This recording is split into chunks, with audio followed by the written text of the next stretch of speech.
Welcome, friends, it's the Movie Film Podcast. Movie Film Podcast, enjoy the show. Zach and Sean and Ryan are talking about movies. Movie Film Podcast on the radio. Welcome to Movie Phil. This is episode 15, brought to you by Mr. Boy Productions. My name is Zaki Hassan. I am joined, as always, by my friends Brian Hall. Hey there, world. And Sean Coyle. Karibu Marafiki Nai Movie Film Podcast. Ah. What was that this time? You want to guess? Or I really don't. Brian, do you want to take a guess? Is it some sort of like fantastical elfish? Elvish Nope. sort of It's Legolas speak. Tolkien? Yeah.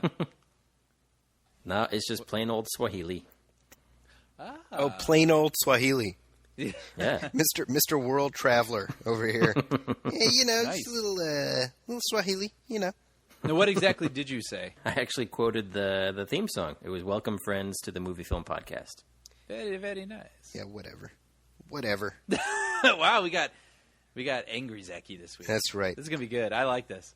I'm not impressed by your... I'm just trying to bring a little culture to this ragtag operation. Yeah, whatever.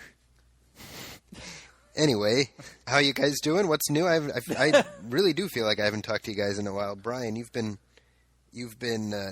tucked away in the bunker of post-production. Yeah, post-production is in full swing, and it's been a lot of days, a lot of late hours. So I've been doing my best to stay plugged into movie news and movie culture. I might be a step or two behind you guys this week, unfortunately, but yeah, I did keep up a little bit. So hopefully I'll have something to contribute. Now, are you allowed to talk about the project that you're working on?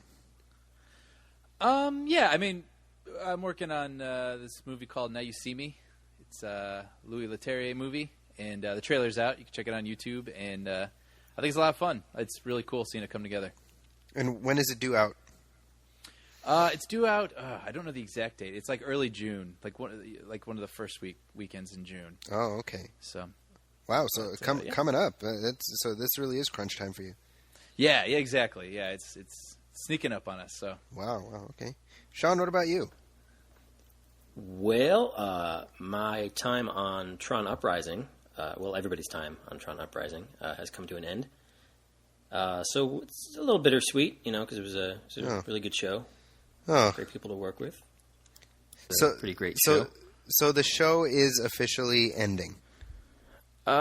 Yeah, they won't ever go so far as to say it's officially canceled because they don't want it to be like they're acknowledging, any sort of defeat or any sort of negativity towards the brand because they do have the new movie coming out. So there is a little life left in it somewhere. But for the time being, there are no more new episodes of the show being produced. Gotcha. So you guys did, which is a bummer. You did 13? No, 19. Okay. 19 episodes and then done. Yep, 19 and done. Now, when will new episodes be airing until? They've actually aired, and they won't be airing any repeats. Oh, okay. So if you want to catch the show, you can legally just buy them off of iTunes. And no DVD or Blu-ray releases or anything like that? They're talking about that stuff. There's no time frame. Yeah. Nothing's set I in know stone that right now. they released the soundtrack. Yeah, and the soundtrack actually did really well. It was like in the top 5 on iTunes and Amazon for a couple of weeks since it's been out. Well, So. I bought it on your recommendation because you mentioned Joe Trapanese so many times here. Yeah, I think it's really solid. It's It is. I agree. very cinematic, I Cool. agree. It's a good album. Yeah. Yeah. So do you think with the episodes being like, what is it? You said 19 episodes. Does it feel like a cool sort of like mini series almost then? Like, is it like a kind of a cool story that like fits in between? It's sort of like Animatrix. I mean, that's not a perfect example, but something that, complements the films. I mean, it is a really expands the strong universe. body of work, and the episodes, there were some interesting arcs, and there were definitely things that they were building towards that they didn't really get a chance to flesh out as much as they wanted to. Mm-hmm. And for the diehard fans that are expecting Tron Uprising to lead directly into, or at least answer questions that lead into Tron Legacy, they're going to be pretty disappointed. Because it kind of ends on the mother of all cliffhangers. So, Oh, but the people that did tune in to watch it, which wasn't many, the feedback online has been great Right. with the web pages and the Tumblr pages and the Twitter things and Twitter feeds and all that. And the Twitter thing. You just sounded like some old grandpa. And the Twitter that thing. Twitter thing. The Twitter thing, like Speaking of sounding like an old grandpa, is anybody else really bugged by the new iTunes interface, or is it just me? yes. Yeah, I'm having a hard time with it. Yeah, no, it's really, yeah. It feels like the first version of Yes. iTunes. And then they would like improve upon it and make it a lot more easier to navigate. Yeah. Yeah, real unnecessary changes. Just to get something on my iPod is like 3 extra buttons. Can you listen to yourself? It's like 3 extra buttons you got to push. I'm just saying it wasn't 3 extra buttons, But and it's now it is. Why is it a step backwards? I Exactly. saw I would this say video. It may be easy, but it's a step backwards. I saw this video 2 days ago where they have these children in Africa reading the first world problem tweets. It's like, One of the I was a waiter for several years, and one of the dumbest things I ever said, and I regret it, and I think about it and cringe a little bit, but I thought it was so funny at the time to myself, was this woman ordered a glass of wine, and she only took a couple sips, and I was coming over, and she's like, "You can take this." And I was like, "Are you sure?" And she goes, "Yeah." And I go, there are a lot of children in Africa that would love to have this glass of wine. oh my gosh. You told her And that? she was like, just totally stared at me. And immediately I was like, that sarcasm, irony, sorry. Did you get a tip? That's the real question. I don't remember. Just another quick anecdote as long as we're talking about crazy old people. Yes, Sean. My wife recently downloaded an album of children's music because our daughter is into music and she loves to dance, and it's the cutest thing ever when she does. But I was realizing, listening to the songs, like these are all the songs that Pee Wee Herman and the hobo sing on the train together in Pee Wee's Big Adventure. She'll be coming around the mountain when she comes. Yeah, that Susanna, Jimmy Crack Corn, Skip to My Lou. It's like, it's amazing how those songs are timeless, Yeah, forever. What do you feel like, Pee Wee, where you're about to jump off the train? Sometimes, because it's children singing the songs, so some of them are better than others, Yeah, and some of them are way worse than others. yeah. Yeah, what I've noticed is the trend where like all these old time like kiddie songs, they've made them sound slutty. Really? Like that Kids Bop thing? Yeah, man. Like Where they're like, well, what I thought about Kids Bop is they take the top 40 songs, so they'll be singing like Katy Perry, like it'll be like little kids singing "I Kissed a Girl" and stuff like that. Yeah, It's very weird. I don't know. we're in strange times. We're pilgrims in an unholy land. We've already talked about it, but I would just want to add that I saw Wreck-It Ralph. yay! It was playing at a second run theater, which is awesome, by the way. Brian, you had not seen it before. Had not seen it, Okay. and I really, really dug it. Wow. I thought about what Sean had said about the cynics, and no, I dug it a lot, actually. In the first, my mini review, the first act of it, I was like, okay, like, yeah, I'd heard a lot of good things, like great things, actually, about this, and I was like, it's good, it's good. But then it brings in all these different, plots and different characters, and it all comes swirling together in the end, and it's very satisfying. And I laughed a lot. I felt it got me right in the feelings a couple times, and good stuff. Nice. And Sarah Silverman, she was awesome. Sean, you got caught up in a couple movies lately too, right? Yeah, just today, actually, I saw Zero Dark 30. They were playing it for free at work, which was pretty cool. And I've also, last weekend, I saw Life of Pi with the wife. So, what's the word? After you watched Zero Dark 30, did you want to go out and shoot some Muslims? Yeah, totally. In the best way possible. Oh, in the best way possible. Okay, well, that's as long as it's in the best way. No, I'm kidding. It's a feel-good movie. I was for wondering sure. why I got a text from you in the middle of the night that just said, "I hate you." I was like, oh man, is Sean drunk texting again? No, I took that into consideration. Like I was actually thinking about that, and it was there were about 15, 20 people, Disney people, and some of them I knew, and some of them were very, very, very conservative type people. Mm-hmm. And so I was just, sort of glancing around, different times during the movie just to see how people were reacting. Thankfully, everybody, walked out of there having enjoyed the film and what it represented. Yeah, I thought it was solid, and I think that girl, what's her face? What's her name? Jessica Chastain. Yeah, Jessica. She was amazing, I thought. Yeah, I really liked her in that. Yeah. Well, she's. I mean, it feels like the first time she hit my radar was the Terrence Malick flick last year. Right. Same here.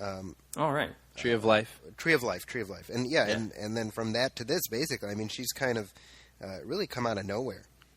Yeah, right. She was a force, man, and to for a movie with basically no stars, and for a movie where I'm sure for a lot of people it was like, let's just like where's the raid? Let's just get to the raid, get to the part where they kill Osama. Like I thought she did a great job of carrying this movie, and like so much acting done with just like her eyes and her expressions and her subtle reactions to things. Yeah. She felt like a real person. I thought it was great. I thought it was well done. I like that it wasn't slick or sugar coated or had any sort of like Hollywood feel to it. Yeah. It just, and I think you guys had. I'm probably stealing your quote here. It just felt like you were sort of a fly on the wall, observing what happened to these events leading up to the raid. Yeah, well, the way that it was handled and the way that it lined up with all the reports and things that you had read, it just felt sort of authentic. Yeah.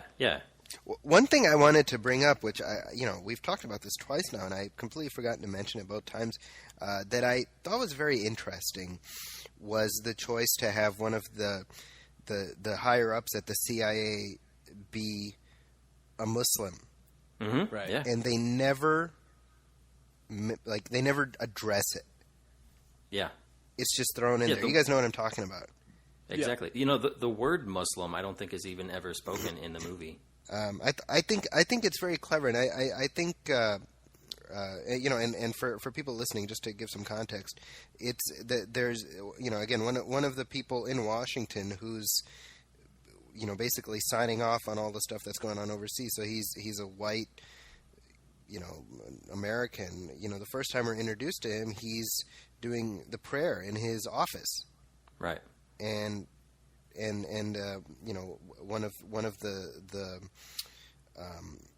one of the CIA operatives who's working with him comes in and kind of greets him, and then they move on. I mean, it's that specific context is never addressed again. Right. And I thought that was very clever, and I was actually curious, what did you guys make of that? Like, what did you guys make of the specific decision to have that be a part of the film, as opposed to just? I mean, that was a choice to leave that in there.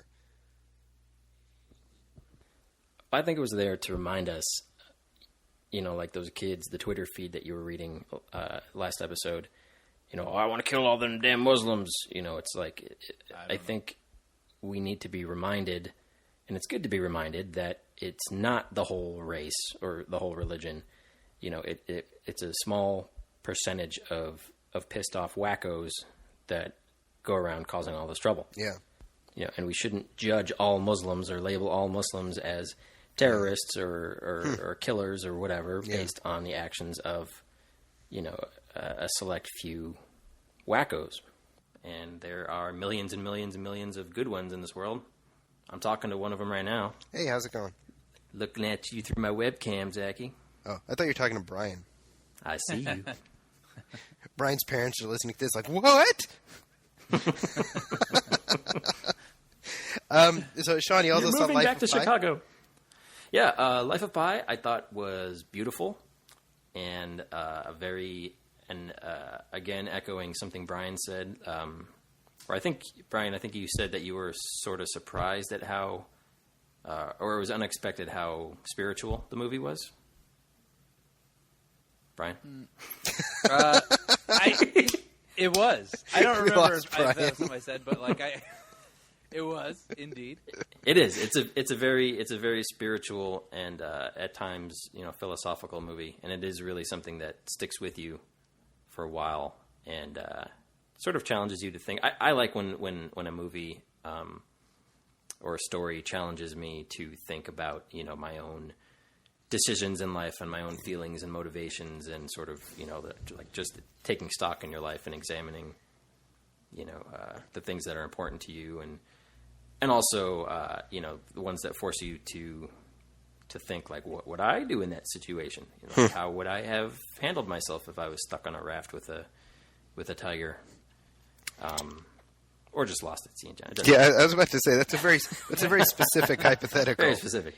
If I was at sea and there was a tiger.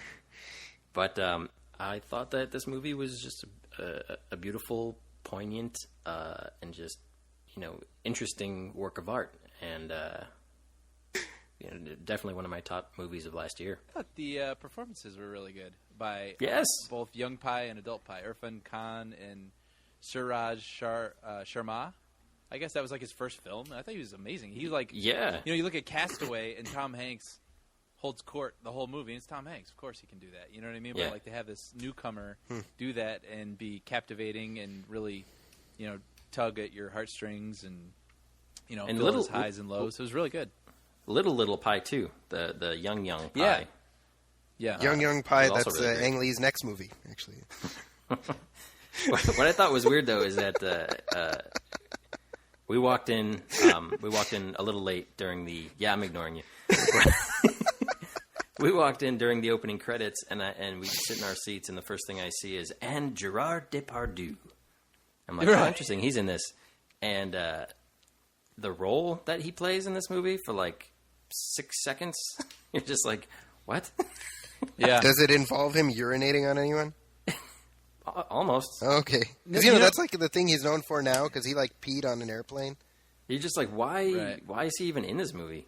Why- Well, I mean, it's hard to talk about it without getting into spoilers, but like, yeah, his role needs to leave an impact yeah. for like, things to come, and when he's recalling the story, and you need to have a face in mind for him.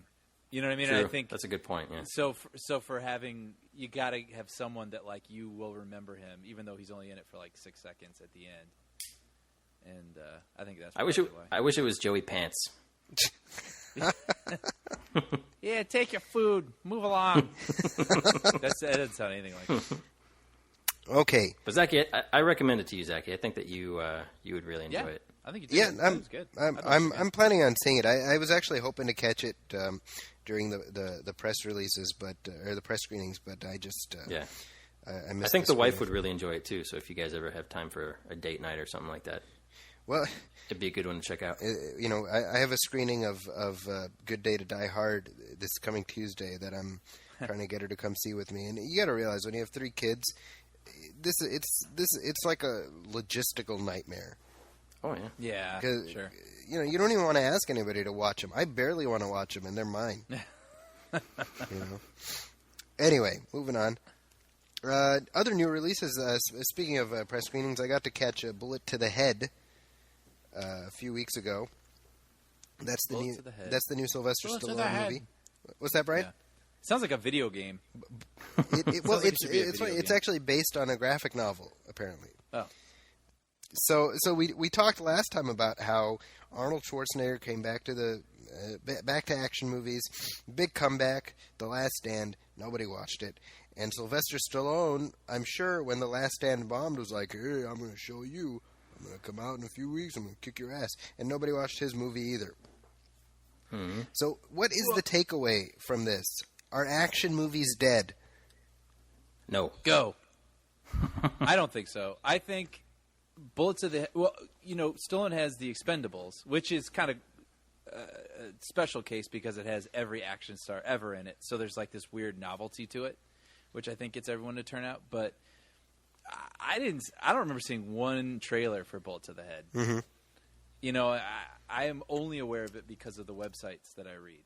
So I think that's part of it. On the other hand, I don't feel like from the little that I did see of it, nothing screamed, "You got to see this." You know, I mean, Right. a lot of these bigger stars, I mean, you know, like Stallone's and whatever, are having these straight to DVD sort of films. Like Bruce Willis, even I can't remember it off the top of my head, but just a couple months ago, he had a straight to DVD movie. Like it actually went straight and to so- DVD. Yeah, it actually went Yeah, straight to DVD, yeah. and I can't recall what it is, but it just feels like Expendables is like, you know, that looks kind of bonkers, and there's a lot of people in it, and I would go see that. I want to see that big. But then Bullet to the Head just looked like, well, you know, whatever. Like I could see that on video on demand or something. Yeah, it was more of a surprise that The Last Stand tanked, in my opinion, than Bullet to the Head. That is the bigger surprise. to me. Why is that, do you think? It's because Stallone had already been kind of slumming it, and Schwarzenegger, this was supposed to be his big return after 10 years. Well, I think that I think that Schwarzenegger fans, who are people our age and older than us, like I'm sure they all went to go out and see it. I wanted to go see it because I'm a Schwarzenegger fan, but we're not the guys who drive this industry anymore. You know, or the movies aren't aimed at us anymore. Right. You know, so teenagers and young adults, maybe because it was an R rating, I don't know. Like this movie just wasn't accessible to a wider audience. Because I remember being a teenager. Like, you know, you'd go to the movie theater just because it was something to do, and sometimes you didn't even have an idea of what you wanted to see. So it's like, oh, we'll see that because it's playing in 10 minutes. Right. Like you would just see whatever, and it's like if they can't get into this movie, then. But in a way, is this sort of like, this might be a bad example, but, you know, say like a Death Wish movie was coming out when we were like 18. Like we weren't going to Right. go watch Death Wish because Charles Bronson didn't really mean anything to us. And maybe he did True. to you guys, but like he was Schwarzenegger to us or Stallone or whatever. Then I Right. wonder if Schwarzenegger to a 18-year-old or 20-year-old now is like Charles Bronson. He, You know, it's like, well, yeah, okay. I can say he absolutely is. I mean, Yeah. these are my students, right? I mean, Right. your average 18-year-old. I mean, I tell them this. I'm like, you know, there was a time when Arnold Schwarzenegger was the number one star in the world, and they honest to God, they think I'm joking. Yeah. Right. And it's like, no, That's crazy, but I believe it. you know, I tell them, I'm like, there was a time when you got Arnold in your movie, and it was a guaranteed hit. Like that was, you know, and they're like, come on. Because it's so far outside their frame of reference. They're just Yeah. like, oh, he's the guy who screwed up the economy in California. You know, that's the only thing they know him as. I mean, 10 years in the life of an 18-year-old. Well, that's more than half their life. You know, Yeah. Right. it's a long time. So and in the film, first of all, Stallone is 65, and I'm sorry, but he does not look good. He's so Yeah. roided up. I mean, Yeah. it looks unhealthy. I mean, it just does not look good. You know, when you're 65, you shouldn't look like that. Wait, what was T3 aside? Yeah. What was like the last good, memorable movie that he made? Would that be True Lies? Stallone? I mean Schwarzenegger? No, Schwarzenegger. Before Terminator 3. Yeah. Um, Because I'm thinking Eraser wasn't memorable. that's. I liked Which- oh, Collateral yeah, yeah. Damage Oh, that's right. Yeah, he had a couple with of Gordy those that- Collateral- Brewer. I'm a fireman. Yeah, Collateral Damage was entertaining, But but I yeah, mean, I like wouldn't memorable call that ones. a Yeah, classic. True Lies is probably his last memorable movie, Because that would have been 19 like a years classic. ago. Yeah, True like, Lies yeah. was 1994. Yeah. After True Lies, he did. Well, come on, Brian, Jingle All the Way. because he did Eraser was in there, which was good, Eraser. but I not never a saw that, classic. actually. No, yeah, and then of course Batman and Robin. Memorable for the wrong reasons. Which, by the way, Yep. Batman and Robin. I tweeted about this earlier tonight. They were showing Batman and Robin today on the Independent Film Channel. Why? That channel confuses me from time to time. It confuses me all the time because unless Arnold Schwarzenegger and George Clooney worked for scale on Batman and Robin to gain the street cred of doing something artistic, I don't think that counts. Well, Warner Brothers was really like a small up-and-comer in that time. Yeah, so, they're a small indie shingle, you know. yeah. Yeah, that channel is very odd because they show stuff like that. It's kind of like how on AMC, which by the way at one point, I don't know if it does anymore, stood for American Movie Classics, shows Yep. Catwoman. Yep. Right. And if you show Catwoman on your channel, you don't get to use the word classic ever again. You're banned. You're cut off. Have you seen Catwoman, by the way, Brian? I had not seen it, and my roommate was kind enough to fast forward to all the good parts to show me that what it's all about. So I got to see the worst of it, Well, or the best of it, depending on. yeah. Well, you lost me at good parts because I don't think. Yeah. Yeah. I haven't really seen it all the way through, but I feel good about that. That movie is unfortunate. Yeah. But yeah, That was one of those movies that came out for Halle Berry right after an Oscar nomination or something, right? Like where they say like you get nominated for an Oscar and then your crap movie comes out next. Well, Yeah. she had won. I think she had already won because it was for Monsters Ball, right? Right. And then that was like her follow up. I guess. Well, I know that she won a Razzie for Catwoman, and she actually came and accepted it. And she's like, I want to thank my stupid agent for accepting this. And I'm like, did you not read the script? Like, you're going to blame your agent? Are you blind? They were planning that to be a franchise. Yeah, well, there's a lot of things they're planning to be franchises. I mean, the movie No, but Highway that was a serious consideration at the time. They were like, "Oh, this movie's going to be big. Halle Berry's a huge star. We're going to make a bunch of Catwoman movies." And then, And I remember the director was one of those guys that had like a one-word name, like Pitoff. like Pikachu or something, or Pitoff. Yeah. Like, that should be your first red flag.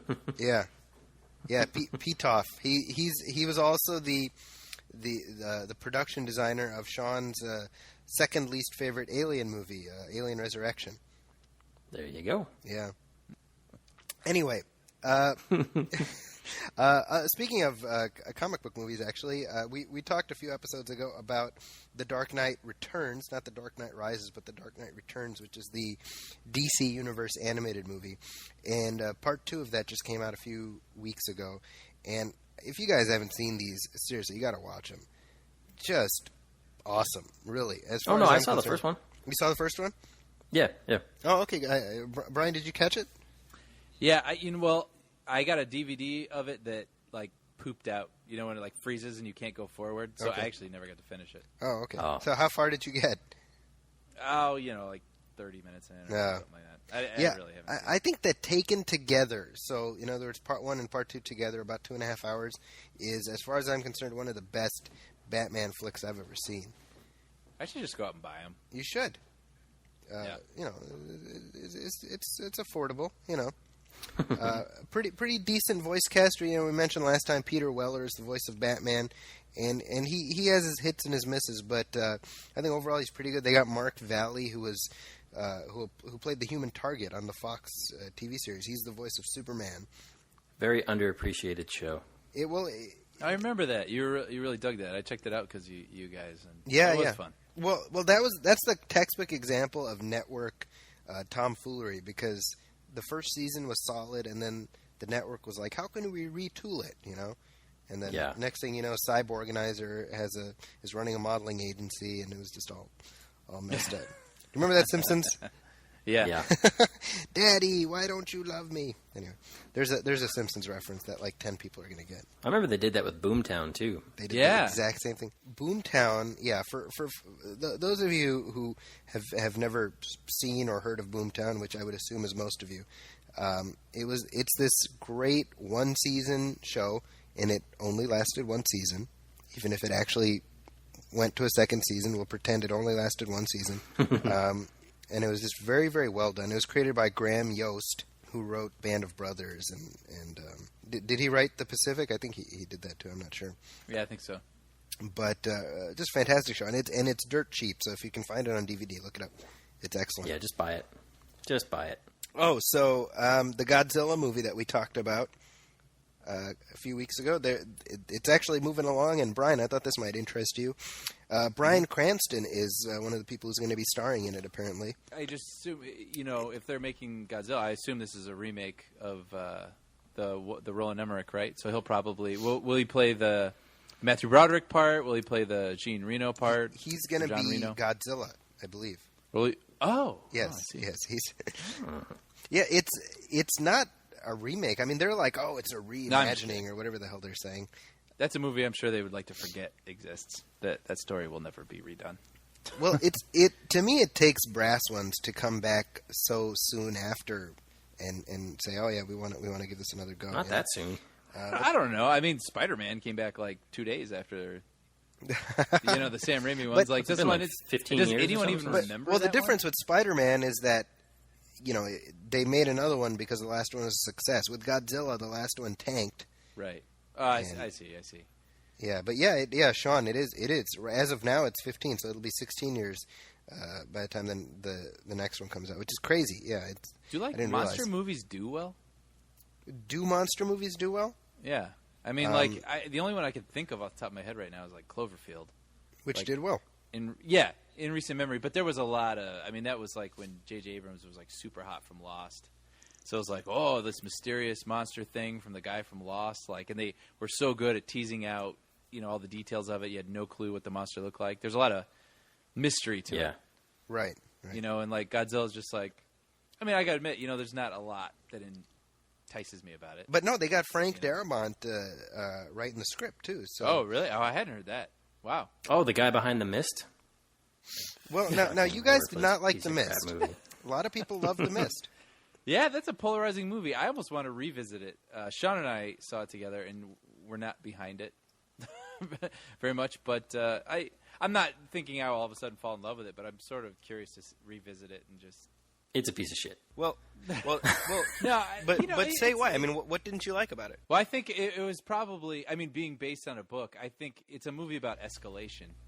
Yeah. Escalating tension and escalating madness, and I feel like the book probably had a lot of time to temper that out, and in the film, they had to cram these people stuck in a grocery store, like a cult forms in the grocery Yeah. store, and in the movie, I just remember it feeling like silly because it was so fast, and I was like, what? And everything happens in really broad strokes because it has to get the points across. And it Right. wasn't working for me for that reason. It's like a It felt Simpsons really- episode. Yeah, it felt like yeah. But I could see where The book- mob mentality sinks in like right away. Yeah. One person says something and everybody's like, "Yeah, we all believe that too now." Yeah, kill him. Yeah, yeah. Yeah. Again, as a book, I could see where that could work. But in the movie, for me personally, I know a lot of people like that movie, but for me, I didn't like Yeah, I mean, it has And- its fans for sure. it for sure.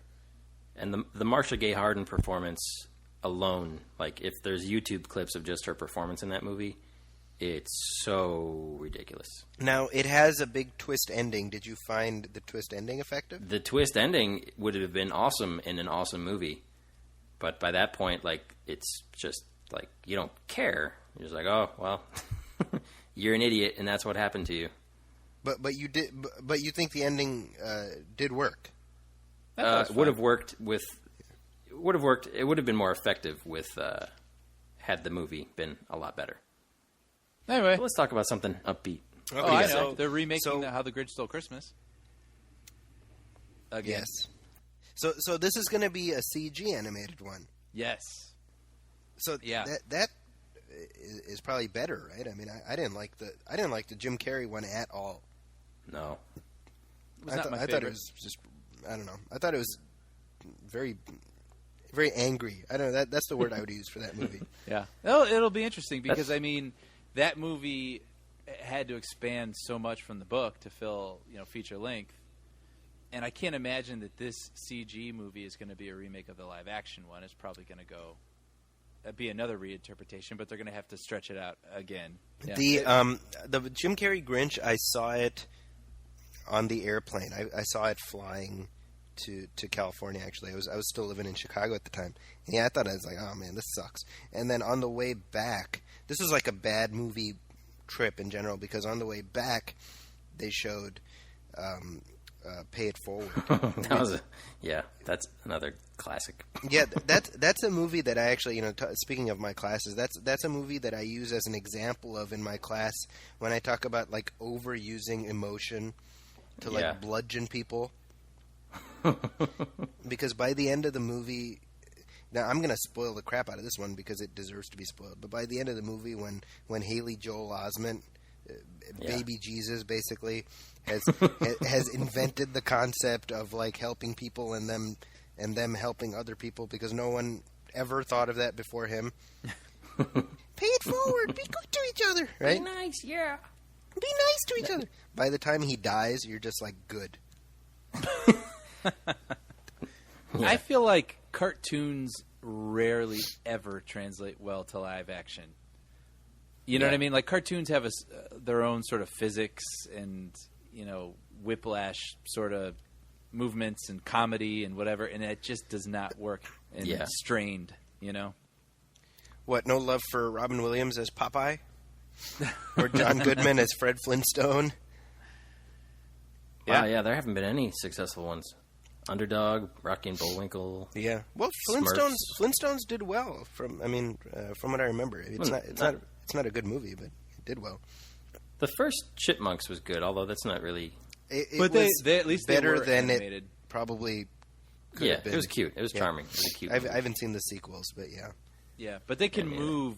You know what I mean? They can move like animated characters because they are animated. Yeah. But like when you have like a guy in a suit trying to act like a cartoon character, it just feels really awkward. Well, do you wonder why they need to do that? They don't. That's the answer. But by that same token, I mean, why make superhero movies? Isn't that kind of the same thing? No, because they don't move in the same herky-jerky fashion as like. Yeah. Oh, I see what you're saying. Okay. Yeah, I mean, yeah, I think that's different. Okay, no, that makes sense.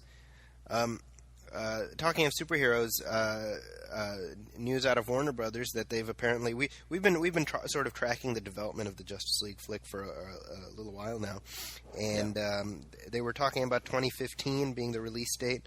That's looking unlikely now because apparently they have scrapped the script that they'd been shopping around up until now, and they're going for a page one rewrite.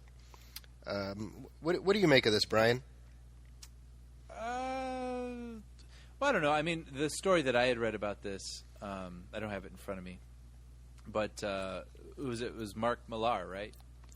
Was saying that he thought it was what was the quote? Something about this was like how to like throw away $200 million. Like right, that's a right. Justice League film. And, yeah, but Mark Millar. I mean, bear in mind, Mark Millar is the guy who Fox has hired to be the face of Marvel. So he's going to talk crap. That's like part of the game for him. Right. And I what I'll say is I disagree with that. I do but too. I think it's like a tough, nut to crack. So, you just hope that they won't.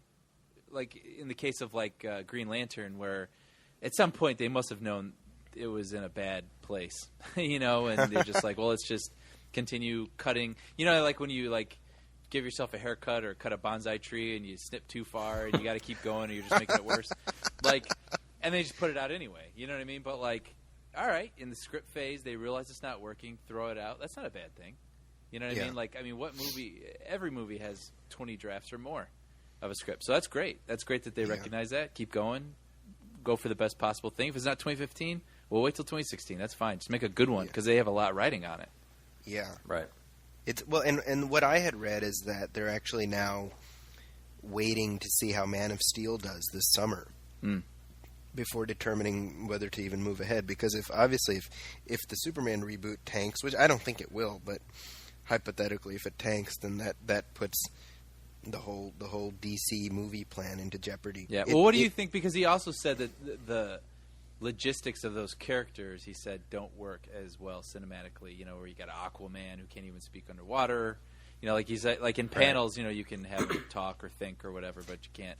I mean, what do you? And he even brought up the Flash, and Sean, I know a big fan of the Flash, and he seemed to think that wouldn't work cinematically because of the things that he could possibly do moving so fast that it just wouldn't make sense how he could function in a real life setting. What do you guys think about that? I think a lot of what he says, like I said, I think it's trash talk, and I think that if you want to get into the physics of how like one superhero could do this while one superhero couldn't, I think that's that's a ridiculous slippery slope. Because whatever, you know what I mean? Like it's your job as a filmmaker to make that work. So his whole, like, one of the things he says, like, oh, the Flash has door handles on his mask, Right.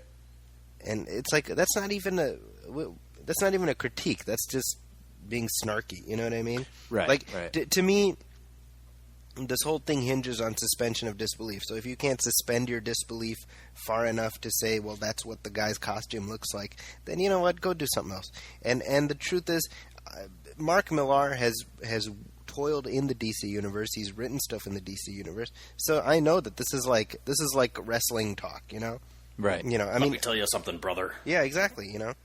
So that's my sense. Sean, what do you think? Yeah, I think the greatest challenge is going to be how you do make these characters believable, because they are, tonally, they're all very, very different. Mm-hmm. And, it's easy to pull that off in a comic book. If it were me, I would go a little more lighthearted and sort of heightened reality rather than try to make it Right. Fit tonally with like what Man of Steel feels like, or what the Batman movies feel like, or even what Avengers feels like, really. Well, Avengers is pretty lighthearted, though. Yeah, but even still, it's got like part of it is the characters. The Avengers still felt a little more grounded in reality, whereas like, Well, like Captain America, like where they painted the 40s or late 30s or whatever it was in a sort of heightened comic booky style reality. Is that what you mean? Yeah, definitely something like that, or even not campy, but just establish the fact that like in this universe there are good guys and bad guys running around in costumes, and we're going to focus on the best of the best. Mm-hmm. And I wouldn't waste any time doing any sort of origin stories on on these guys. Handle it in some sort of flashy opening title sequence. I mean, to me, the template is the cartoon show. Yeah. For sure. The Justice League cartoon show, not Super Friends. Yeah. But to your point, Sean, I mean, when you think about it, the amazing thing that the Avengers did, and we've spent enough time talking about it, but I mean, think about it. It took the worlds of science, as represented by the Hulk. It took the world of magic, as represented by Thor. It took the world of history, as represented by Captain America. And it took the world of technology, as represented by Iron Man. And it made them all fit together in a way where you're like, like you're never, if you're a fan of the Iron Man movies, you're never once in the Avengers like, what is Thor doing here? Are you kidding me? Right. Yeah. And to me, if the Avengers was able to pull that off, then being able to pull off Batman existing in the same world as Superman, existing in the same world as Wonder Woman, should be easy to do, because they've got the roadmap right in front of them. Should be, but Marvel has proven that they put a lot more care and time and thought into how they treat their franchises. DC really didn't give a crap with Green Lantern, obviously. Well, they did. I mean, they blew a lot of money on that movie, and they didn't get but like throwing money at the problem isn't going to fix it, and that's what that movie felt like. It was like, no, it's still not working. Just throw more money at it. Well, they were just showing it on cable the other day, and I caught the tail end of it. And, it's just the damnedest thing, because you watch it, and the climax is so limp and ridiculous, where he's basically fighting like a space goop, basically. And then he punches the space goop into the sun with the space goop that he makes from his ring. I mean, there's no, and it's weird, right? Because, well, that's the premise of the character. You get it, but there's no weight. Like, there's no dramatic weight to it, And there's no way that sounds awesome. There's no way that you're like, oh, dude, and when he hit the space goop into the sun with his own space goop that he made, like, it was totally rad. Like, that doesn't work. I mean, and I'm somebody who I'm such a fan of the character that movie. I think that's why it's such a disappointment, because it got so much right as far as the universe. It right. Like, we're at a point now where you can translate the universe of the characters intact. And so what excuse is there for there to be such bad movies? And it makes you kind of retroactively be like, well, am I wrong to like the comics? You know, like, have I been wrong all this time? But, you know, this I'm going to try to. This is a thought I had that was like a fleeting thought in my brain today, and I didn't think I was going to bring up. So forgive me if I don't articulate this well. But this makes me think when you say that this might not happen for a long, long time, because like you're saying, Sean, the reality of a world and movies that today's audiences need to accept. Maybe we're not there yet. Maybe it needs to be something a little more playful or whatever. I was thinking today about 70s films. You know, they say how they were so gritty and you know, realistic, just the overlapping dialogue and the grittiness of the characters and the filmmaking style itself. And then I was thinking about that, and then I thought, well, and it's funny how the 80s, the answer to that was a lot of fantasy. You know, like Back to the Future was a really fun-loving fantasy, and Mannequin. You know, it's like a guy falls in love, a mannequin comes to life, and he falls in love with her. Like the 80s were Mannequin, so goofy. Splash, that's another one. Which one? Splash. Exactly. There was this whole genre of like fantasy women movies. You notice? Yeah, and they were so goofy, like things that would not happen now. We would not accept, even like Crocodile Dundee to an extent. You know what I mean? Like it's just they're so innocent and so Linda Kozlowski. Kind of, yeah. But anyway, and then I was thinking about the films now, and it's funny how like post 9/11 and everything, everybody wanted to be very like serious, and it's like we wanted still some escapism, so we took our fantasy, like Batman and some of these other things, but we brought them back down to like, but everything sucks there in these fantasy worlds. You know what I mean? Like all the fantasies are dark fantasies and all sort of. So I'm just wondering how long that will go for, and when possibly, like the way cycles go, will we return to something like, no, I just want to see something lighthearted again and something that's kind of innocent and fun and it makes me feel good, and then maybe that's for Justice League what it'll take. Maybe this sort of gritty sort of thing, it's just not going to work. Wonder Woman and her lasso of truth, like it needs to wait a couple of years till we're ready to accept that. Think of the old Batman TV series back from the 60s as cheesy and as campy and as silly as that show is. You never once are questioning like the fact that there's a bunch of guys running around in costumes. Right. This is a weird example, obviously, but like there's a believability to that show. And I don't know, maybe it is the tone, maybe the fact that it is silly and kind of corny and campy, like you're not supposed to take it seriously, but like you buy it. This universe works, and I think there's a page to be taken from that, personally. Well, you buy it because, this is just like a rule of narrative, right? You buy it because those are the rules they established in that show. Right. So, and I think that's what they need to do with a Justice League movie. Well, yeah, I mean, this is the problem, right? And I think this is a conversation we've had already, right? Like, I think that the Dark Knight, quote unquote, the Christopher Nolan Dark Knight version of Batman has been taken as far as it can go. Yeah, because it's been neutered to the point where it's been made so quote unquote realistic that you're kind of stuck now in this world where there's no room for fantasy anymore. And so I think that a Justice League cannot exist in the Christopher Nolan Batman universe. Right. But there's no reason why, if they were to do a Justice League movie, they couldn't just reset the narrative.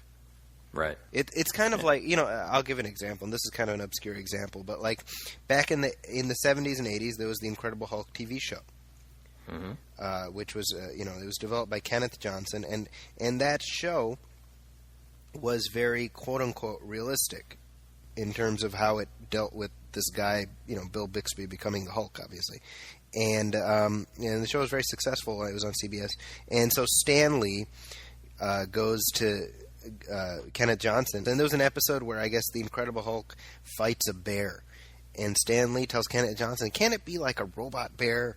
True believer. Hey, true believer, can it be a robot bear? Or something like that. And Kenneth Johnson says, no, it can't. And he says, why not? And he says, well, because people aren't going to believe it. And Stan Lee says, well, they believe that this guy turns into a green Hulk. You know, I mean, why wouldn't they believe it? And it's like, because within the rules of the show, as it's been established, that's a buy that they make. But a robot bear, they'd be like, oh, come on, right? Right. And I think for me, what's interesting about that is it's just, if you lay out the rules and you're consistent with it, people will never do the oh come on. The same way people never said oh come on with Adam West and Burt Ward in tights, you know, climbing up the sides of buildings and whatnot, you know. Brian, you mentioned films in the 70s and kind of the unique sensibilities and how they gave way to more whimsy in the 80s. Well, I think that dovetails nicely with the conversation I had last week with Roman Coppola, who's a director and, of course, he's a screenwriter. He wrote one of you guys' favorite movies from last year, Moonrise Kingdom. He wrote Moonrise. He co-wrote Moonrise Kingdom. He's nominated for an Oscar for that. Well, he has a new film out that actually just came out today in limited release. Today's the 8th of February. It's called A Glimpse Inside the Mind of Charles Swan III, and it stars Charlie Sheen. And Looks Jason, really good, yeah. Stars Charlie Sheen, Jason Schwartzman, and Bill Murray. Bill Murray's in it. And it's a very interesting story. It's kind of it's a very personal story about this guy dealing with the aftermath of a breakup, and it's I mean, as the title implies, it's a glimpse inside his mind, inside his thought process.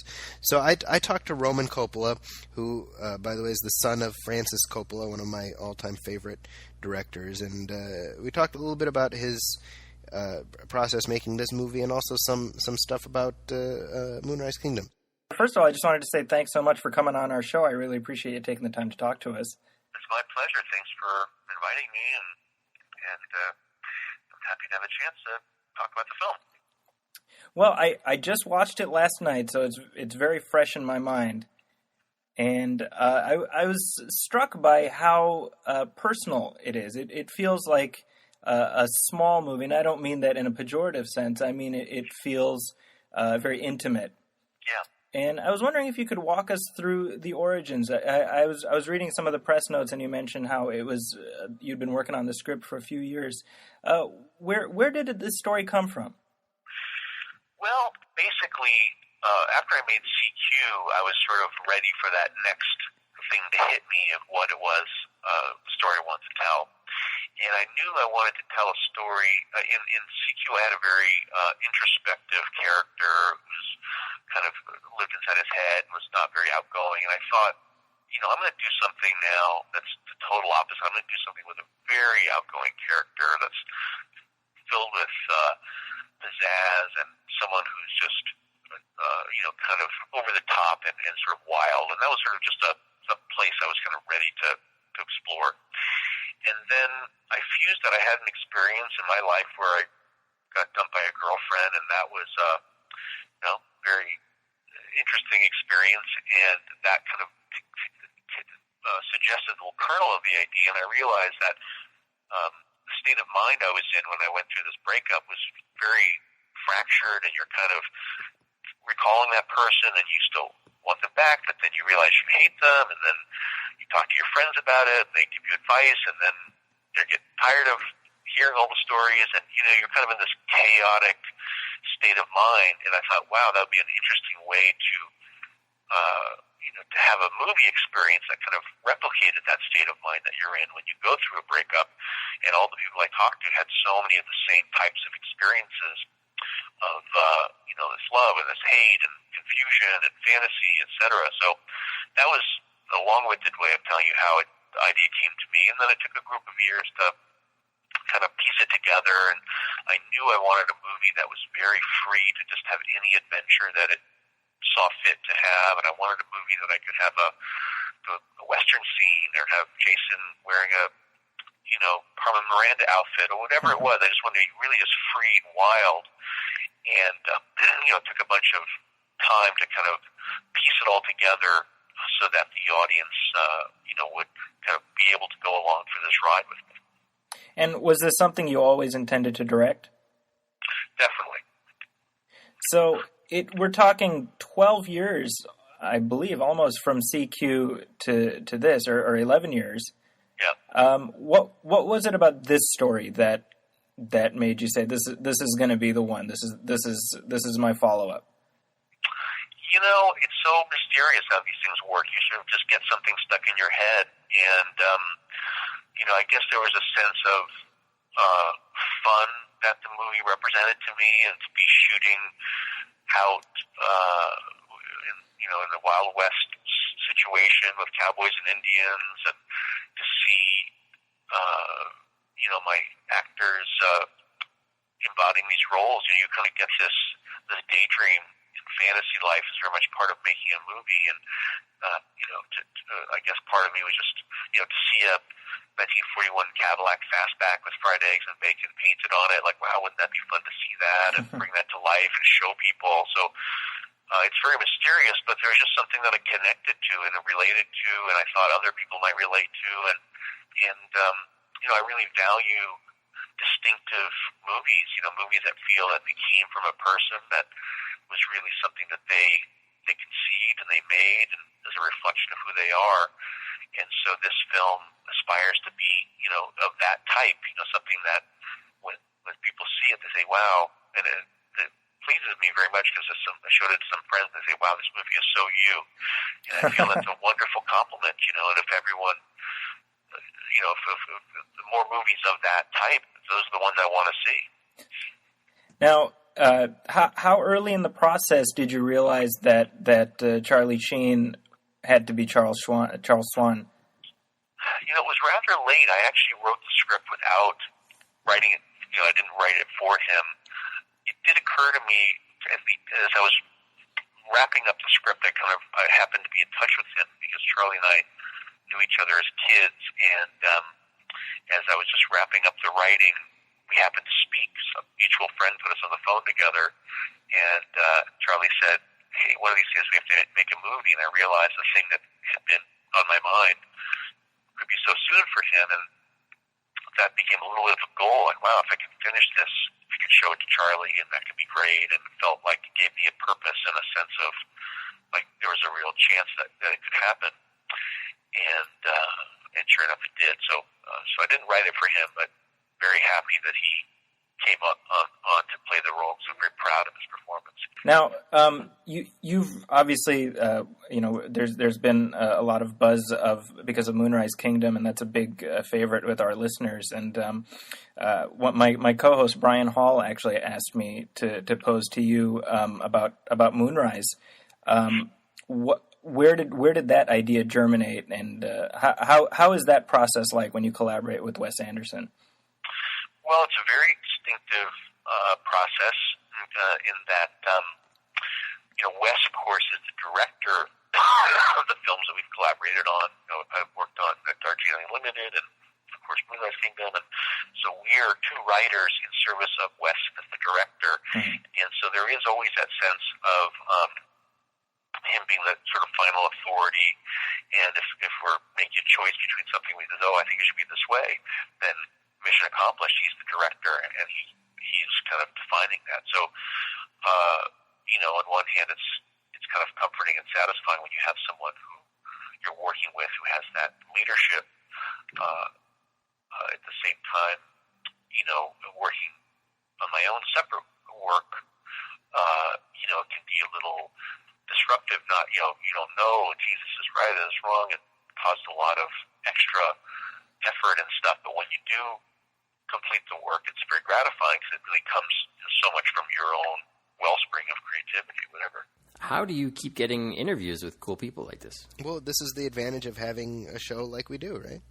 Yeah. No, I thought that was this is a portion of it. I think we were talking about putting the whole interview up on the site, the Movie Film podcast site, so people can listen to it. I got to hear the whole thing, and I thought it was really interesting. He's really articulate and really willing to share sort of where this film, the origins of the film, and I thought it was really interesting. Yeah, it was really nice to talk to him. So I think the movie is different, and I appreciate that. I think he mentions in our chat about just how Hollywood is in a state right now, and this really does dovetail with what we're talking about with Justice League and all this other stuff, where there isn't a willingness to take risks on completely untried, truly new ideas. And he mentions how there's no equivalent of like a little league or a minor league of people that the majors are investing in and nurturing and bringing up, and how that does a disservice to future generations. I think he makes some good points. Yeah, for sure. Yeah. But moving on, we have trailer talk, and I thought we'd do something a little bit different for this week since we are just coming out of the Super Bowl, and apparently the Niners lost, and people here in San Francisco are pretty upset about that. They're going to be good for a while, though. So you guys be optimistic. You got a bright future there in San Francisco. I don't even care, but that's not the point. We all know the real reason you watch the Super Bowl is to see previews of the big summer movies, and so we got a few Super Bowl sneak previews, starting with Iron Man 3. This is a new spot for Iron Man 3.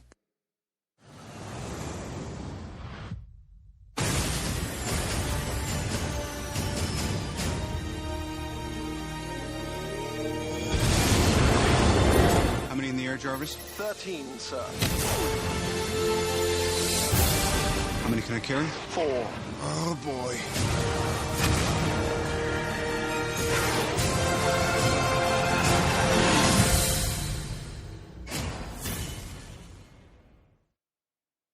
All right, so Brian, you've been cloistered away for the past week, so you did not see the Iron Man trailer, correct? Yes, I actually worked Super Bowl Sunday, and I did not get to see the trailer. And so I'm going to be the outsider here. Maybe I can ask the questions as someone.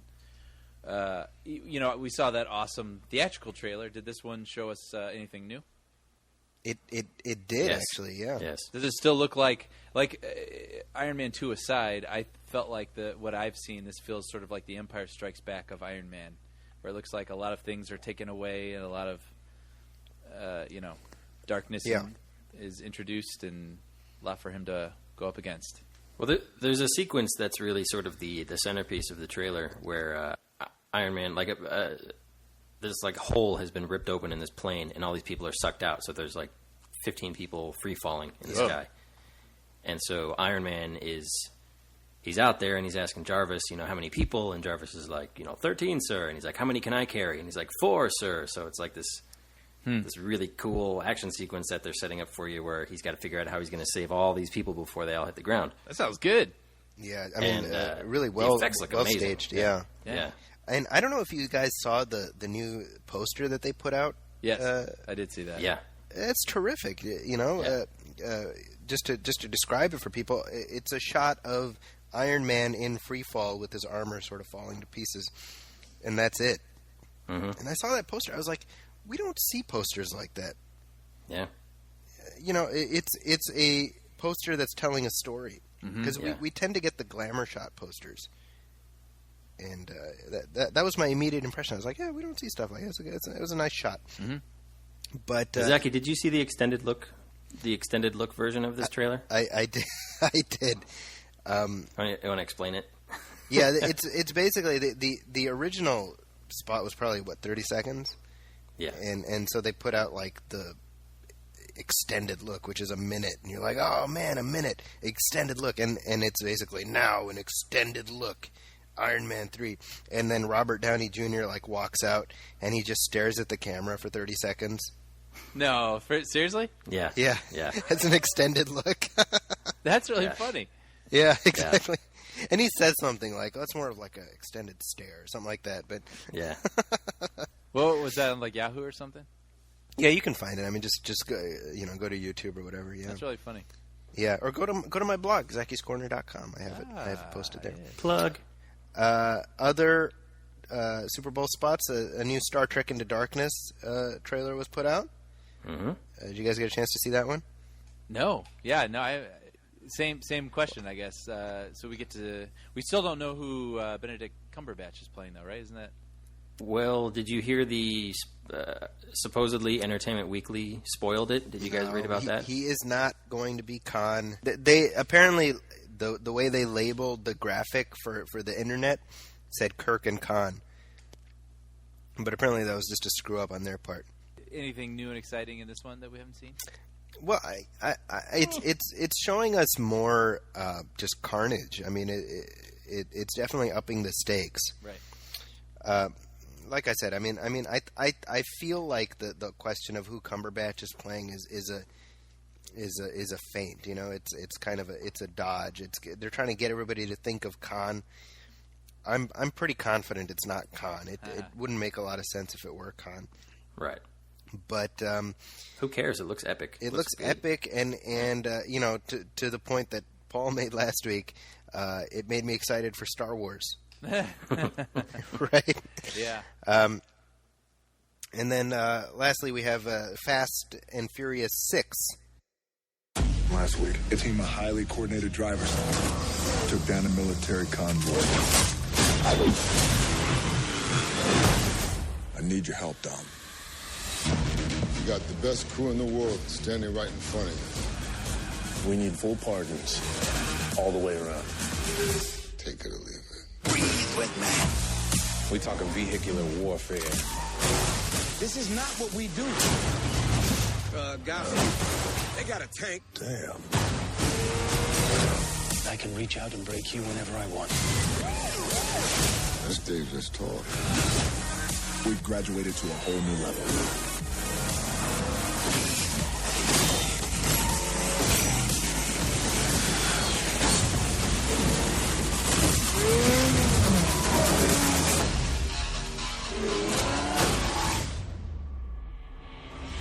You believe in ghosts?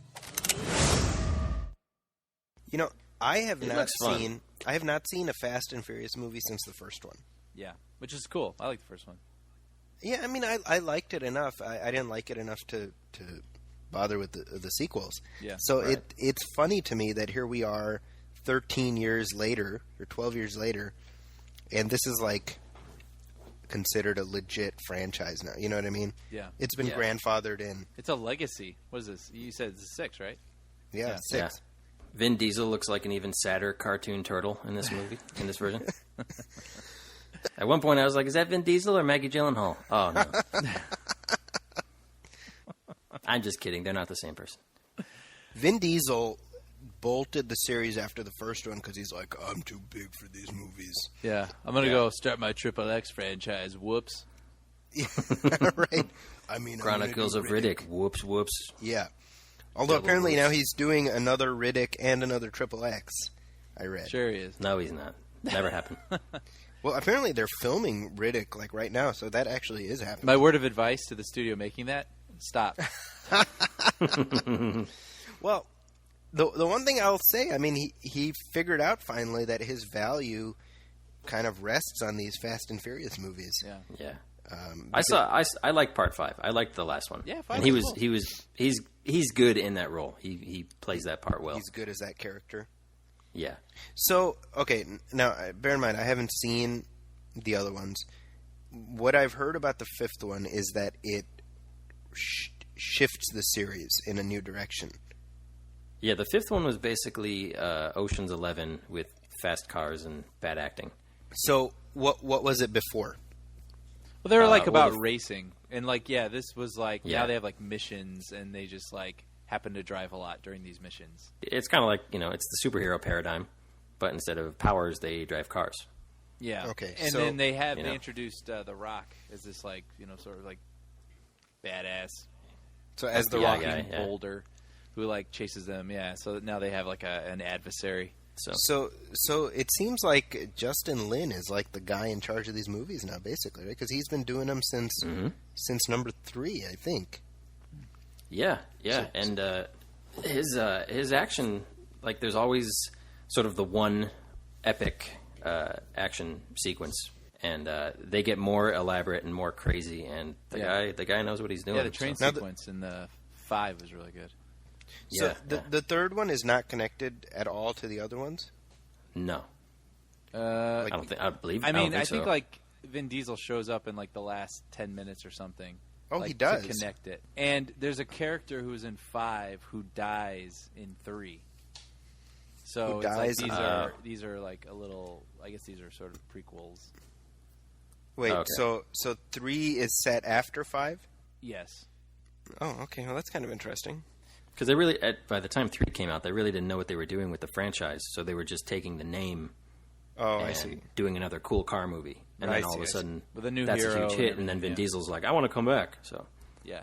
Well, that ended up being a very smart decision for everybody. It Yeah, seems like, yeah. wow, Yeah. I mean, who knew that they'd get 6 and counting movies out of this series? Yeah. So would you say I should go back and check them out? All at of least them? watch. I don't know. I don't about think all you of have to watch all of them. Watch the last one. Watch part 5. them. Yeah. So 4 and 5. I don't remember. I don't even 4 so well, remember to be honest. 4. Yeah. So that's a no. Yeah, you'll be fine with 5. Just watch 5. Okay. Also, in other news, I meant to talk about this in headlines. We've kind of made this its own section now because it warrants it with all the rumors and everything. So it's time for Star Wars rumors. Pew pew.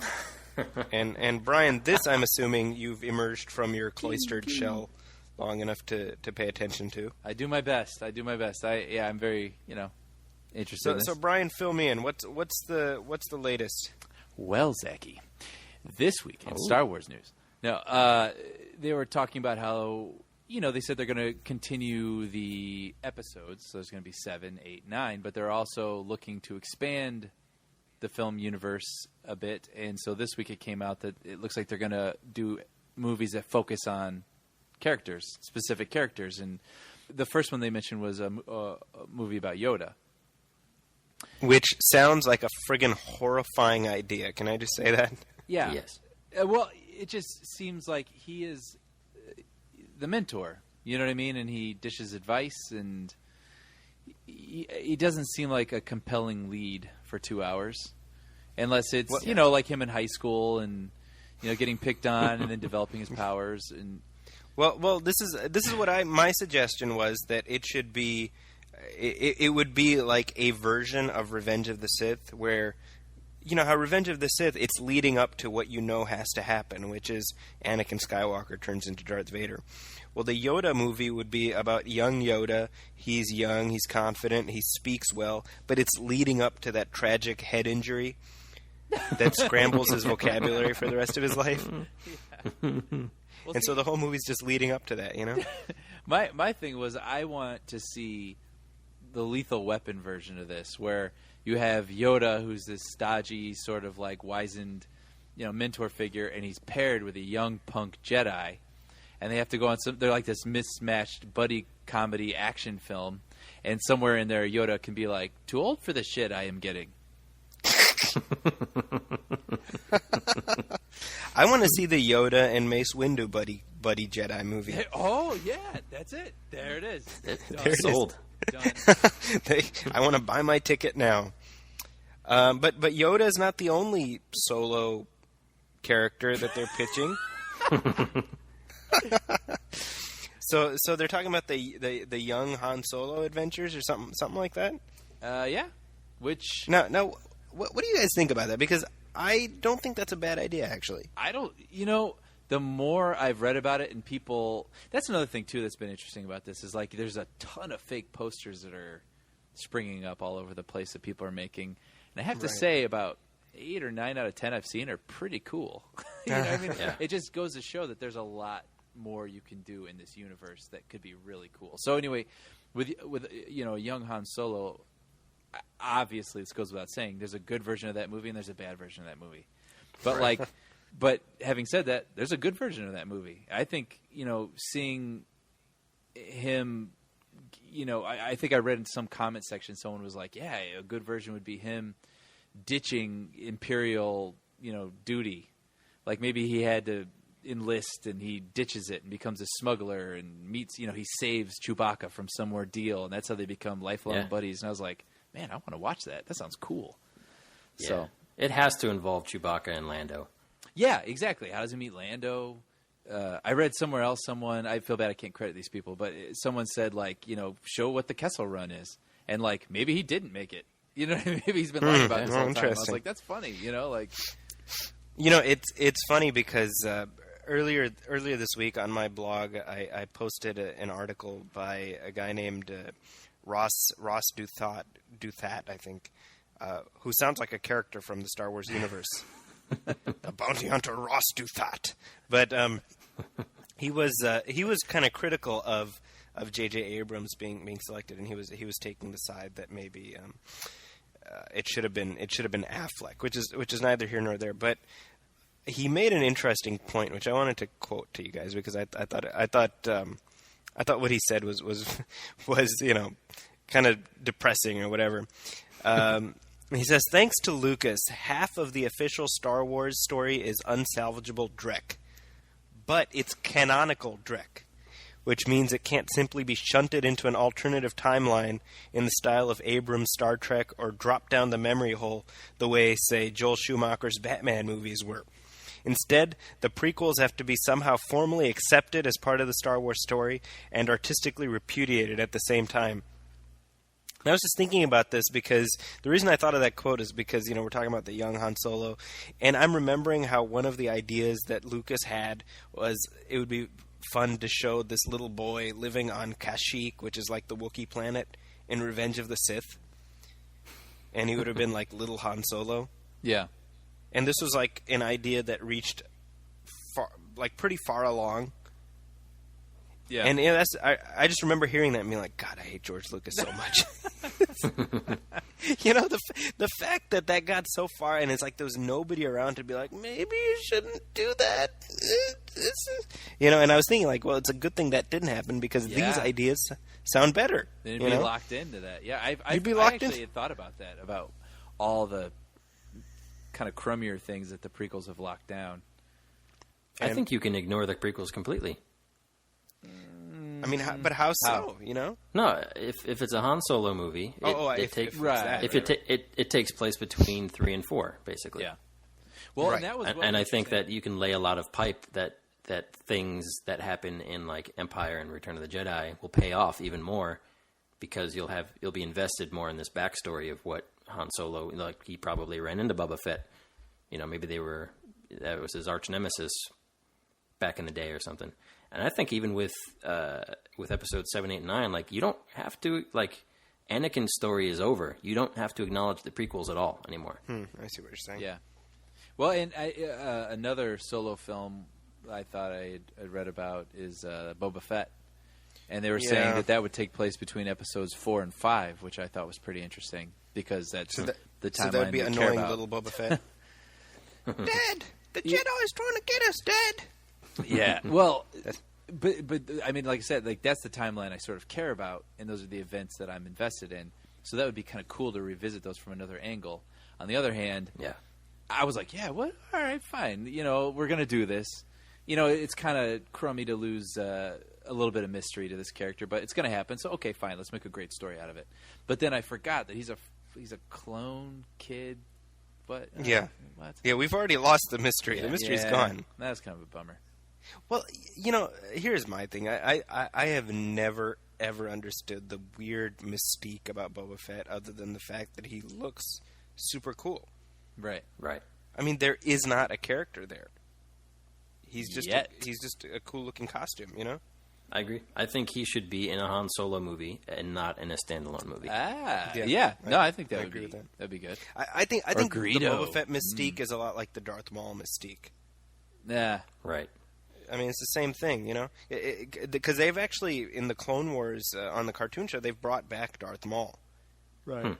And when you have Darth Maul, like, walking around and he's, like, talking, and you're like, oh, this guy's not as interesting as I thought, Oh, really? Right. It's like going out with a girl who you think is super attractive, and then you sit down and talk to her, and you're like, oh, God, this is... I'm sure you guys have had that experience, Darth Maul is like that. Darth Maul is that hot girl who's not as attractive as you thought. It's exactly like that. It's a perfect analogy. Perfect, I tell you. Okay. Yeah. So those are our Star Wars rumors for this week. I think that's it. I feel like, are we missing something? I feel pretty good. I feel like, yeah. I think we covered all the Star Wars news, right? Yeah, that I can think of. Yeah.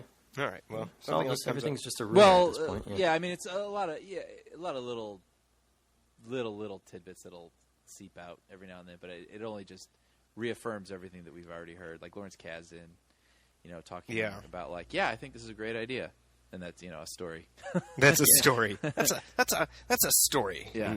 In Star Wars land. Yeah, but I'm That's sure something I do want to bring up. Is I'm already feeling like overwhelmed with the Star Wars stuff. I feel like it's already like the franchise is once again oversaturated. Because it's just stuff people are saying, and it's to the point where like already I'm like, I love that we now have a director and a writer assigned for Episode 7, but like all this other stuff, it's just like shut up, I hate Star Wars. Okay, so we will not have the Star Wars news section next time. No, we can have it. When I said it's a new regular section, I meant it's a new one-time only section, is what I meant. Well, we'll see. No, we can do it. No, it's okay. It's okay, Sean. Ike didn't mean it, baby. Ike didn't mean it, Tina Turner. I love you, Kevin Nealon. That's another reference that sadly is aimed at a very specific demographic. All right, so by the way, they're making Night at the Museum 3. Yep. And the world rejoices. Okay, so Sean, we have a quiz. Poor Ben Stiller. I feel bad for Ben Stiller. I wonder if he wakes up in the middle of the night, stands out on the balcony, and looks out into the distance and sees Fokker movies and museum movies just laid out in front of him, like runway God, what lights. have I done? Like, yeah. And a single tear rolls down his cheek.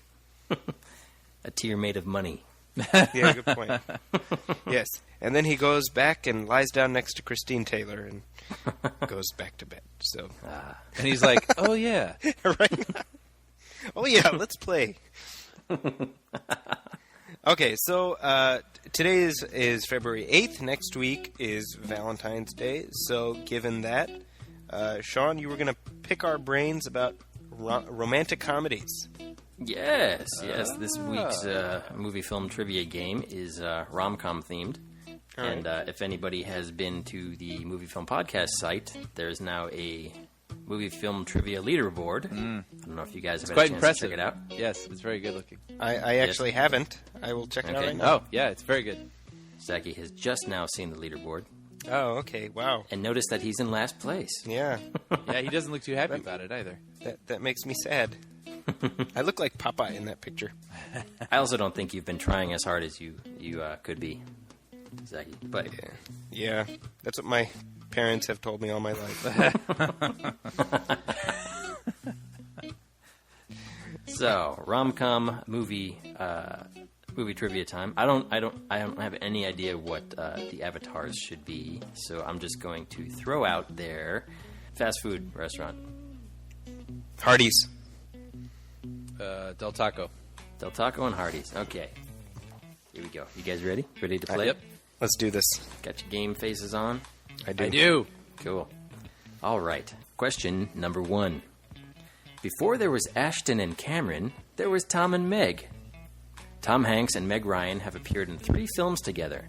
Hardee's. Name them. Uh-oh. Uh-oh. Name them in the order of their release date, starting with the earliest. Oh, okay. Hardee's. Okay, go ahead. Joe versus the Volcano. Mm-hmm. Sleepless in Seattle. Uh-huh. You've Got Mail. Correct. Ah, nice job. Yeah, eat Joe it, versus Paul. the Volcano. I'd like to see that again. Which one? Joe versus the Volcano. It's been a while. Yeah, it's not as funny as you remember. Really? Because I it's was not just not thinking, really I'm like a straight up remembering comedy. It's not, right. Well, Yeah, I it's remember it's kind of dark. Yeah. But like, does it hold up though? Yeah, it's good. It's weird. It's a weird. It's kind of movie. it's weird. I remember Yeah. that. It's Yeah. a good movie though, because the two of them are very very likable together, and Yeah. you really sort of relate where all the motivation for Tom Hanks' character throughout the whole movie is something that everybody can relate to. So Yeah. It's certainly a movie they would never make today. no.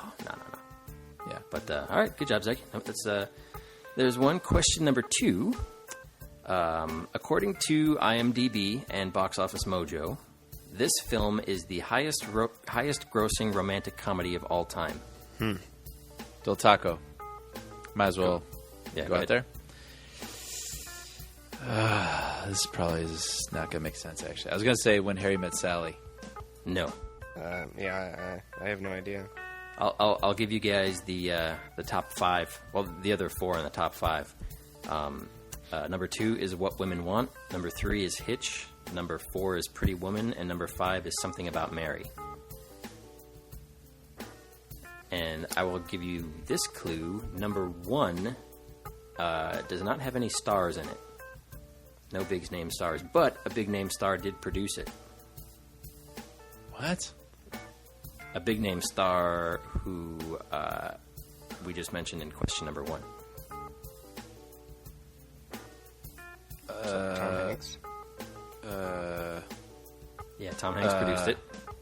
Okay. Del Taco! Yeah. Oh, I know what it is. My Big Fat Greek Wedding. That's correct. Oh, wow! No way. Yeah, That movie's a piece of crap too. $368 million worldwide, and What is it was wrong never with number. people? It was never number 1 That's at the right. U.S. box office. I knew that. Huh. I did know Yeah. that. But seriously, that movie sucks ass. It's horrible. Yeah, it really does. What is wrong with people? They Brian, tried I to make blame it in- you. I'm They sorry. tried to make it into a TV show too, didn't they? Yeah. It Yeah. lasted 6 episodes. Yeah, it was awful. Yeah, Nia Vardalos. There was like a brief period of like a year and a half where people were like, "Oh, she's the next big thing," Right. Yeah. and then everyone realized that they hate her. Well, then she had her like Sister Act comedy where she like, the mob wants me dead, so I gotta hide here. Right. I remember Yeah, that was like with- her Fallout movie, and it just didn't go anywhere. Yeah, that's right. And Toni Collette was in that. Yeah. Yeah. All right, go ahead, Anyway. Sean. Let's do this. Question 3. All right. Question number 3. In When Harry Met Sally, in the famous scene where Meg Ryan fakes the orgasm in the diner, who is the old lady who Del says, Taco. "I'll have what she's having"? Yes, Brian. Rob Reiner's mother. Correct. Wow. Estelle Reiner. Wow. Yeah. Yeah. And fun fact, did you know that Albert Brooks actually turned down the role of Harry? Oh, interesting. Huh. I could see that. Mm-hmm. Yeah. Yeah, but it's for the best that he turned it down. Yeah, because Billy Crystal, you mean because he's so good at it? Yeah. So, Exactly. all right, so two for Brian, 1 for Zach. So this is number 4? Yeah, question 4. You guys remember Freddie Prinze Jr.? No, I'm sorry. I do not recall him. Yeah, just asking. Question number 4. Moving on. Jennifer Aniston appears in 4 of the top 50 top grossing romantic comedies of all time. Can you name 3 of them? Del Taco? Yeah. Was my sigh audible? Okay. Just go with it. That's one of them. Yeah. Oh, my 2011. Jeez. The Bounty Hunter? Nope. I'm gonna smack you, Brian. I'm gonna smack you through the I computer. can't even think of her movies. That's all I get. You want to take a guess there, Hardee's? I'm gonna say just go with it. That's one of them. The Bounty Hunter. No. No. I couldn't begin to tell you. All right. One of them takes place in Chicago. I do know. Am I out? I'm out. No, you guys can keep going. Keep going. All right, Del Taco. The Breakup. The Breakup. So That's the I need Chicago one more. I'm sorry, more? Brian? I need one more. I have the Yeah, Breakup, and I have Just Go With It. Yeah, just go with it. The Breakup. There's 2 more, but you guys just need 1. What movies has she been in that have actually been popular? Yeah, I know that's a tall order. One of them. Not Wanderlust. One of them, what? We just mentioned somebody looking out over the horizon. Bunch of fuckers. Along Came Polly. That's the third. So Brian got 2 out of those 3, though. Zachy, I'll give you a chance to name the other movie. Well, I mean, Here's your hint: Oprah Winfrey. Beloved.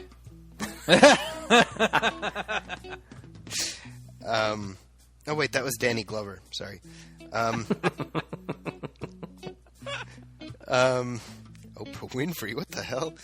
Oh, I know it. I got Is it. it Valentine's Day? No, you're on the right track though. New Year's Day? Brian. She's just not that into you. Del Taco. Yeah, there it is. He's just. I not got that it. Did you into just you. say I got it? it. Yeah, eat it. Wait, we both got 2. Well, there's question number 5. Okay. Let's do So it. do we each get a point now for that question, or how does that work? We'll see who gets Let's just this say one. this is the tiebreaker. Question number 5. Father of the Bride, starring the great Steve Martin, is actually a remake of a 1950 movie starring what Hollywood legend? Spencer Tracy. Hardy's. Spencer Tracy. Spencer Tracy's correct. Now for the tiebreaker, who played Spencer Tracy's daughter? In Del the movie? Taco. Yeah. Audrey Hepburn. Nope. Damn. Oh, wait. What? Jennifer Aniston. Correct. No, it was Elizabeth Taylor. Oh, really? No kidding. I did Yeah. not know that. I did not know that either. Obviously. All right, well, we broke the tiebreaker. This might be our worst quiz ever. Yeah. We did terrible on this. Well, I think it's our worst genre ever, so that's probably the problem. All right, here's the Those are good tiebreaking questions, by the way, though. Okay. We're not equipped. Out of Love Actually, The Proposal, and Just Friends, which movie makes you less of a pussy to enjoy? By admitting you enjoy it. Was Hardy's. it Love Actually, Just Friends, and what? I'm going to go with Just Friends, but... I'm going to go with Love Actually. I gotta give this one to Hardy's. Sorry, Brian. Okay. By the way, Love Actually, I don't know if you guys know this, but one of the guys in it is Andrew Lincoln, who stars on The Walking Yeah. Dead. Yes. That's right. And people don't realize it because he does such a convincing Southern accent. And did you know that in going back to Father of the Bride, the groom, Steve Martin's soon-to-be son-in-law, is played by George Newbern. Superman. Who, Zaki, was Superman. He's the voice of Superman on the Justice League cartoon. Yes. And with that Superman reference, we are no longer weenies for spending so much time talking about romantic comedies. Yes. So, Good job. I fall down the leaderboard again. You're going to have to use the Brian in peril face. Nice. Well, for next time we'll have a lot more to talk about. Specifically, we'll be talking about the new Die Hard movie, because by then we'll all have seen it. Yes. So we'll either be conveying our enthusiasm or our disappointment, depending on how the pieces fall there. It's going to be a very short movie, by the way, because it's 90 minutes. So That's crazy. Yeah. that's just So I'm not sure if that's a good thing or a bad thing. it's just like 88 minutes of stuff blowing up. Basically, yeah. Cool. So we'll see how that goes. But we'll be talking about that next time. As always, I want to encourage everybody to check us out on the web. We've got the Movie Film Podcast homepage. That's moviefilmpodcast.com. You can also find us on Facebook at facebook.com/moviefilmpodcast. If you have any questions, comments, or concerns, let us know there. Or else you can also go to iTunes and hit us up there. Write a review there. Rank us. Whatever it takes, please help us out there. It doesn't take long, and you will feel good about yourself afterwards. So I encourage you to do that. Brian, where can people find you on the internet? At everythingbrian.blogspot.com. Brian with an I. And Sean? Moosehub.com and MrBoyProductions.com is where you can find all of our fun stuff. And I am at ZakisCorner.com. That's ZAKIS Corner.com. And you can also find my movie reviews and also the podcast embedded at HuffingtonPost.com. That wraps us up at another episode of the Movie Film Podcast. Thanks again for listening. We will see you in 2 weeks. Welcome, friends, it's the Movie Film Podcast. Movie Film Podcast, enjoy the show. Zach and Sean and Ryan are talking about movies. Movie Film Podcast on the radio.